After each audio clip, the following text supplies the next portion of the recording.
બાળકો ચેપ્ટર 6 નો જે પ્રમેય છે આ છેલ્લી મિનિટમાં ખાલી 2 મિનિટમાં તમને આવડી જશે, જોઈને જજો.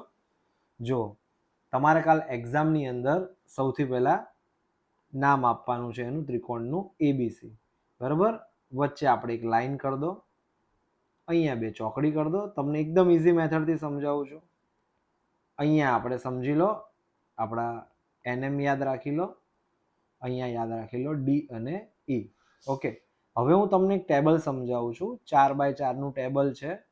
આને તમારે સિમ્પલ રીતે યાદ રાખવાનું છે અને પછી આ પ્રમેય જે હું કરાવું છું થિયરમ, એને તમારે બુક સાથે કમ્પેર કરવાનો છે, એટલે તમને આવડી જશે. સૌથી પહેલા આપણે યાદ રાખવાનું છે ADE 2 વખત. શું યાદ રાખવાનું છે? ADE, right. પછી યાદ રાખવાનું છે એ પછી આવે છે BDE, ક્લિયર. અને પછી છેલ્લો મહિનો કયો હોય છે? ડિસેમ્બર. આટલું યાદ રાખી લો. પછી બધી જગ્યાએ ત્રિકોણનું ક્ષેત્રફળ મતલબ કે એરિયા ઓફ ટ્રાયેંગલ 1/2 લખી દો.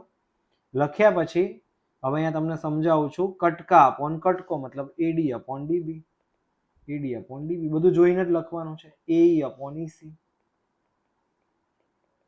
બરાબર. અને અહીંયા સૌથી પહેલા લખી નાખો EE અને DD, ક્લિયર. પછી અહીંયા પાછળ NN અને MM. આ થઈ ગયું તમારું ઇક્વેશન 1, 2, 3 અને 4.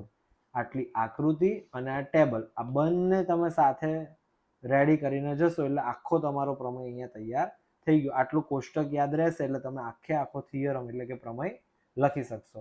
છેલ્લી 5 મિનિટની અંદર તમને આવડી જાય એવો છે. 2 થી 3 વાર પ્રેક્ટિસ કરી લો. મળીએ છીએ સોલ્યુશન સાથે. ત્યાં સુધી બાળકો ઓલ ધ બેસ્ટ.